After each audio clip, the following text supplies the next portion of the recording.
Hello, I'm Randall Buskirk. I was just reading an article today talking about during these times of the pandemic how there's been an influx of reflux, of acid reflux, according to the article. There's been a lot of more people with GERD and acid reflux, and as a result, antacids are flying off the shelves like toilet paper, it said. So I read that and I thought, I'm going to make a video that might possibly be helpful.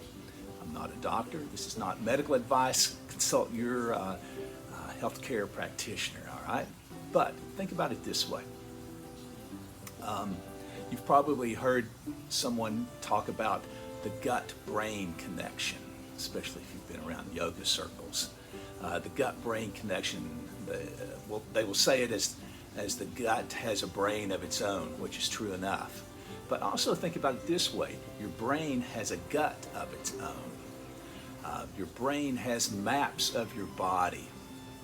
That's how it knows the relationships between your parts and how they interrelate and coordinate and how to move. There are muscle maps. There are maps of your joints that your brain has. It gets the information from your body and constructs these maps so that your brain has a representation of the world, and the outer world and the inner world. That's how you move. That's how you survive. So your brain also has a map of your gut. If that map is not accurate, it's hard for your brain to regulate your gut. So some consequences might be bloating, digestive issues. What else? GERD, acid reflux. But also, the part of your brain which is called the insula that handles these functions, or to a large extent does. It's where your gut brain is located. It's also that location of your kind of overall sense of yourself, of how you're feeling and how you're doing. And so it's probably not surprising that that part of the brain is also associated with anxiety and maybe depression too. So there's a lot that goes on in that part of the brain. How you can start to affect it in a way that doesn't just depend on antacids. Use them if you need them, but also think of it like this. Your tongue is connected to that part of your brain. And it makes sense that your tongue is part of your digestive system, that there's a connection between your gut and your tongue. And there's a connection, therefore, between your tongue and your brain. So in your brain, you can move your tongue to affect the quality of the map of your gut. It's very simple. Just move your tongue around, especially the back part of your tongue. So maybe you just stick your tongue out into your cheek, the left or the right cheek, and maybe you hold that for a few seconds, 10 seconds. You're at home, or if you're at home and you're social isolating, then you don't have to worry about your shame kicking in with these exercises, all right? You can do them, hopefully you can do them wherever you are. You can move your tongue around. You can do circles inside your mouth.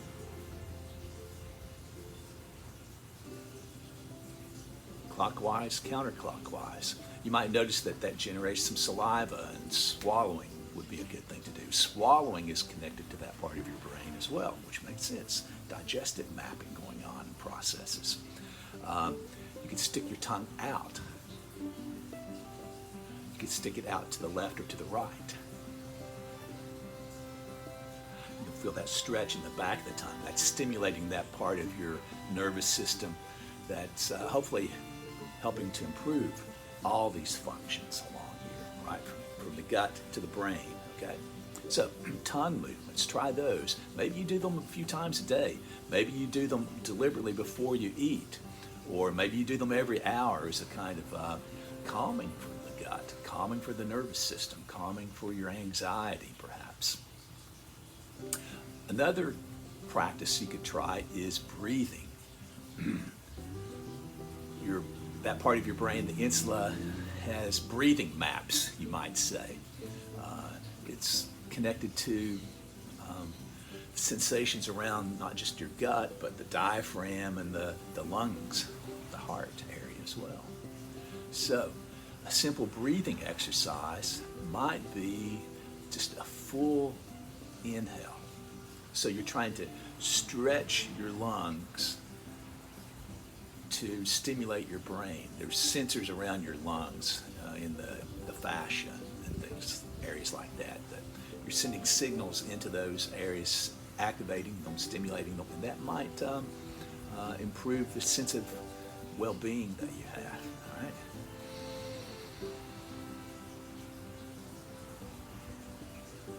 And then a relaxed exhale after that. Maybe one or two of those regularly throughout your day. Helps with your gut function, helps with your sense of who you are, your sense of connection to the space around you. You could also try it on an exhale, a full, complete exhale, so you're stretching your diaphragm. That could also be helpful in these gut processes. So you would exhale through your mouth, and you're trying to blow out all your air. You're stretching your diaphragm, and to stretch your diaphragm, I'll sit up a little taller, you're pulling your diaphragm up into your rib cage. That's how you stretch it. So a complete exhale does that. So I'll do one. It'll sound like a kind of Darth Vader exhale. All right, so it's like this. I'm going to inhale.